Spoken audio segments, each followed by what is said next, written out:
It's February 3rd, and we're speaking with Alma and Herman Von Thun at their home on Ridge Road. And we have agreed to share some of their good memories of South Brunswick. So, Mr. Von Thun, would you want to start with your earliest memories? Yes, well, I was born in East Brunswick, but I moved here when I was 1 year old in 1913. And this area was really rural at that time. It was consisted all of farms, and the roads were all dirt roads, and we had no tractors or anything. It was all horses.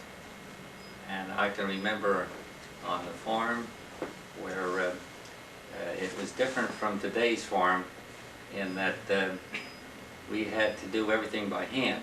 There was no tractors. It was all done with horses. And of course, when you had horses, you had to raise the crops for their food. And we usually had one cash crop, and that was potatoes. That was the main crop at that time. And later on, after World War II, things changed, and we changed the crops. We went to tractors, and we raised more potatoes, and that was our income at that time. And life on the farm was different back in the 20s. We had no electric lights, we had no running water, we didn't have any central heat, and the work was entirely different at that time. So that's what I remember mainly on the farm. And the farm was located where? That was located on Ridge Road, just a short ways from the municipal building. Where it is now. Where it is at the present time. And my dad bought the farm at that time for $9,000. Oh my goodness. How many acres? Yeah, that was around 100 acres. 100 acres. Yeah. And of course it didn't increase in value. It stayed about the same, I would say, until about 1924. It didn't increase, but after that it really went up. And in the 40s it really jumped up in value. But we enjoyed it. We didn't have to go traveling all the time to enjoy ourselves. And we did have better transportation at that time than we do now, public transportation. We had buses, we had wonderful train service, and we had the fast line trolley, which ran through from Trenton to Newark. That ran about every hour. That was wonderful. So whenever we wanted to go anywhere, we didn't need a car. All we had to do was get to the railroad station. There was one here in Dayton, and of course the big one was at Monmouth Junction. And when I went to New Brunswick High School, I could get 3 trains in the morning and still be on time in New Brunswick. And coming home, it was the same way. There were 2 trains in the afternoon that stopped at Monmouth Junction. And they also had at that time a ticket that was good for only 5 days a week. They skipped Saturday and Sunday. It's what they called school transportation. And that's something that we can't get today. So I really miss that, because now it seems you must have a car to get around. But that time you didn't have to. When we had the Quaker bus line and the Star bus line in Dayton. And years ago, there was a plant in Milltown, Michelin Tire Company, and they would test their tires. And they had, I believe, Cadillacs at that time. And they ran from New Brunswick to Trenton. And they would pick up people at the various stores in the towns as they went along. And if they left a person out, they would have boxes on the stores with, I guess it was BB shot or something, with weights in it. And if they left one person out, they would go and get that much weight and put it back in the back seat. So they always had the same weight. And I forget whether they charged anything or not. So that's what I miss. I think that Will you shut that off? If you want me to, sure. Okay. we have in South Brunswick the Grange, which is a farmers organization, and that was located, or is still located, on Ridge Road, and it was built in 1941.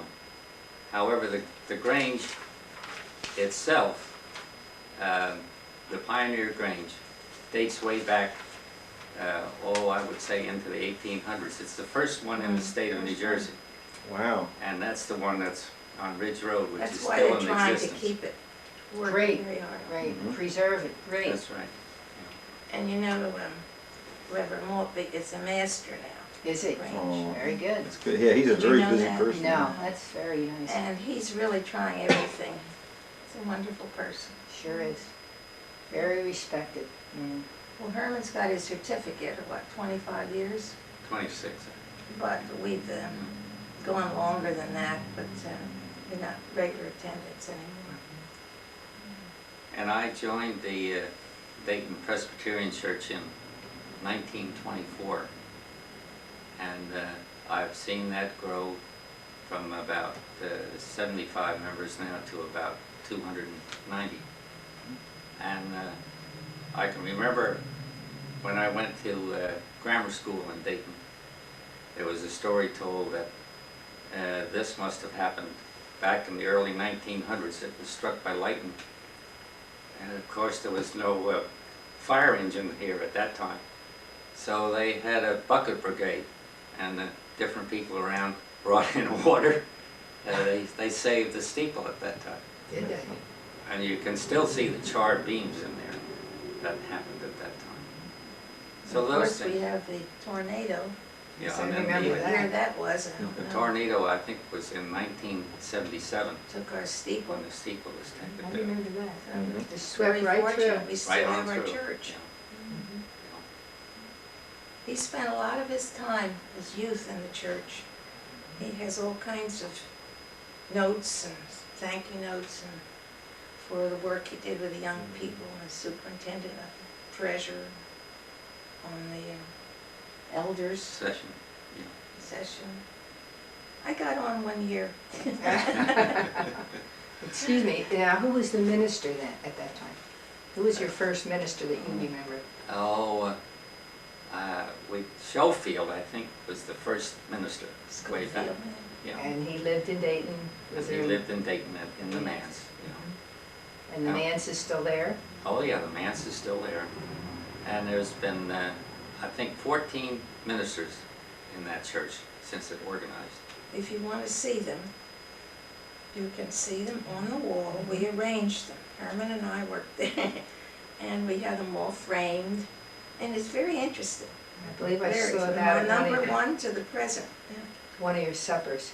Yeah, they have all 14 of them, and that's wonderful that they have every picture. Great. And most of the earlier ones all have goatees or whiskers, or some have double whiskers. And it's amazing to look at that. Well, don't we have that now again? Now we Yes, have it again. yes. Yeah. And in '85, of course, we got our first woman pastor, which was quite a deal because it's never been done before in our church, and we're very happy. Yeah. She's been here now 11 years, and doing very well. She Yeah. seems to be very happy to be here. She must be happy. She doesn't speak of leaving, and she was so glad when we gave her the call. So I hope she stays. Yeah, she's very nice. She does a good job. Of course, when we were younger, our social activities were all around the church or the school.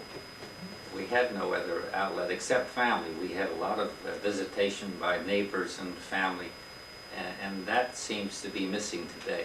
But we really enjoyed it. I know at the church, we had, when I was a youngster, we called the Pioneer Club, and we met every Wednesday night, and we had different activities led by the pastor. And I think we got just as much enjoyment out of that as the ones that are run now by the recreation or any other organization. Over and bring them back we got on our bikes and went there. Of course, that time there wasn't any problem with robbery or mugging or anything. You did visiting of the church with the youth group, didn't you? Yeah, Did you always get in the right church? no. Sounds like a story, huh? Yeah, we had Sorry. well, we had what we called a Christian Endeavor organization. It was comprised mainly of students in the junior and senior high school. And we met every Sunday evening in the church. And we visited different churches. And we also sometimes stayed overnight in different communities and went to church there. This one time, we were to go to Kingston Church for a special occasion. And we got into Kingston, and there were two churches there. One is an Episcopal church, I believe, and the other was a Presbyterian. We were supposed to go to the Presbyterian church. So we went to the church we thought was the Presbyterian. We sat down, and the service started. And pretty soon, I was sitting next to the pastor, and he said, "You know, we're in the wrong church. According to this book, this Bible and everything, it's the Episcopal church." So well, here there was about 15 of us. We thought, well, now, how are we going to get out of here without raising, you know, people would wonder, what's happening here?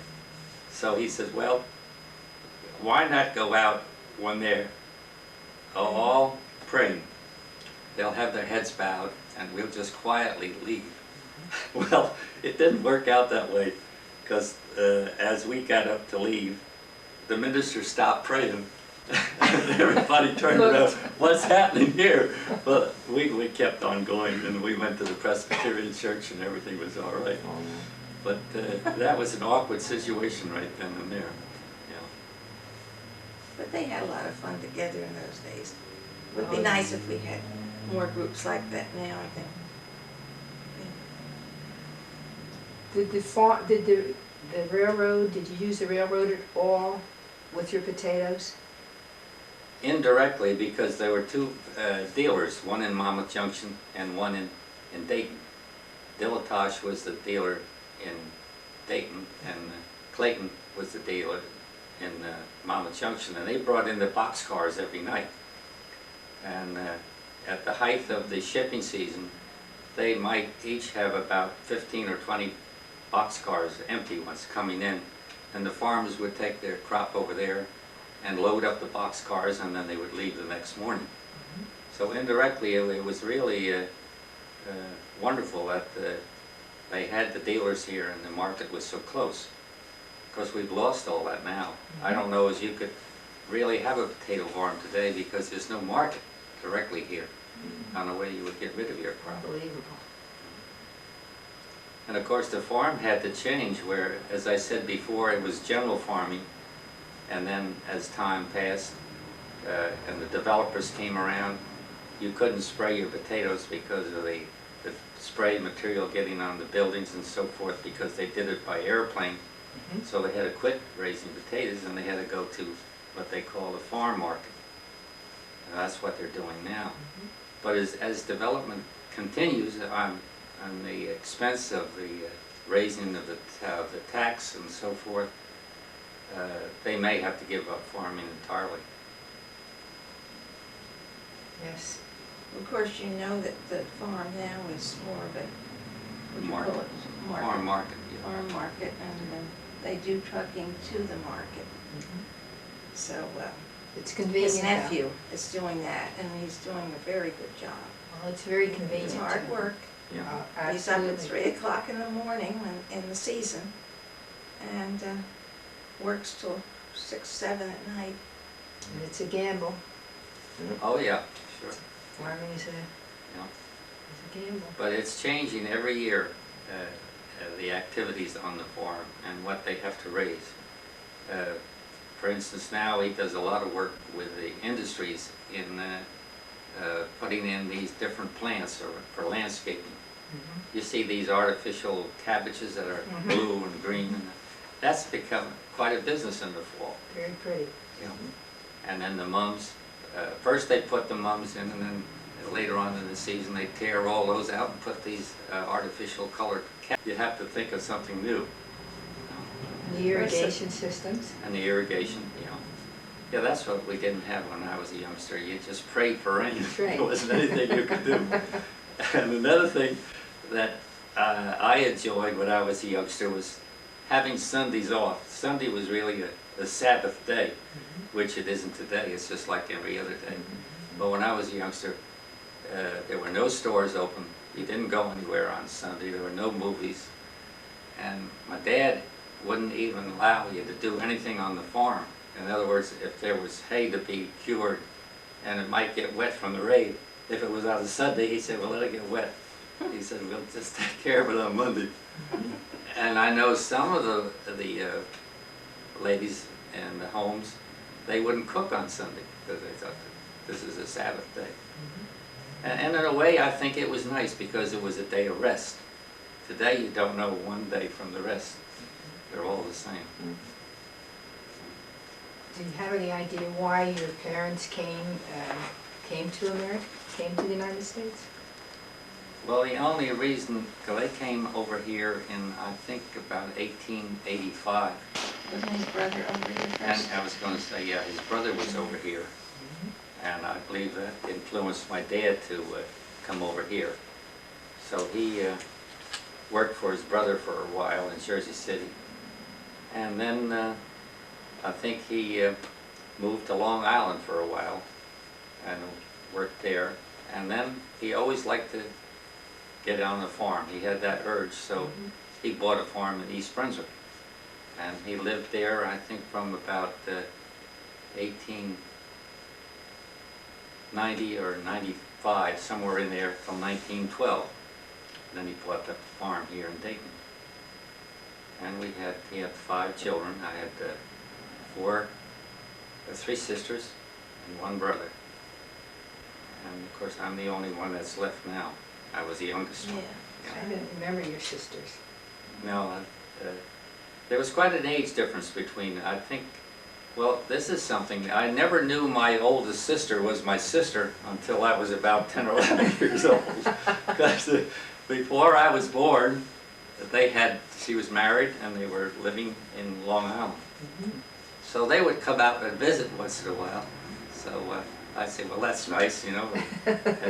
So-and-so was coming out, her name was Loddix, and her children, she had, at that time, she had 2 children. And it was long after that, many years after that, I guess I must have been 12 or 13, I found out from my mother, well, that's your sister.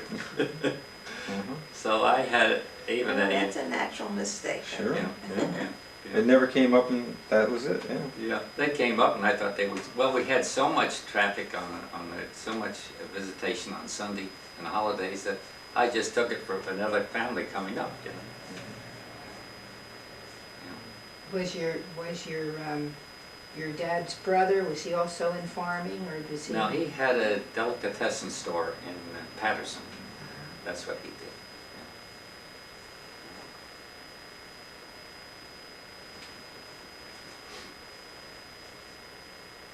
Now, you met Mrs. Von Thun Yeah. at Alma. That was that Christian Endeavor? More or less? wasn't Yeah, it? more or less, yeah. For the So, church Yeah, group. yeah, it was with He and a couple of friends. I lived in Monroe Township and he came over there and his friends introduced him to me and we became friends. And I used to come to church here before I was married and to the Christian Endeavor meetings, that's what they called it then. And I got to know all of them. And when I finished college, we decided to get married, which I think was a good time. You know, that was in 1939. So that's what, 58 years Well, we ago. lived here in this We moved- township somewhat, 51, 50. 51, yeah. Yeah, after we were married for 3 years, we lived in Cranberry. And then my wife's father died, and we lived with Al's mother for a couple of years. And then we moved over into Dayton, the house right next to the cemetery. That was Mr. Evans' Yeah. house, until we built this home in 51. and we've been here ever since. Well, when we moved here, the road up to 522 wasn't like it is today. What was it then? Well, it was a paved road, but there wasn't any traffic on it. You could back out of the driveway and not even look, see if anything was coming. Today, you're lucky if you get out when you're driving out. Right. So that's been quite a change here. And Herman did a lot of work in that old house.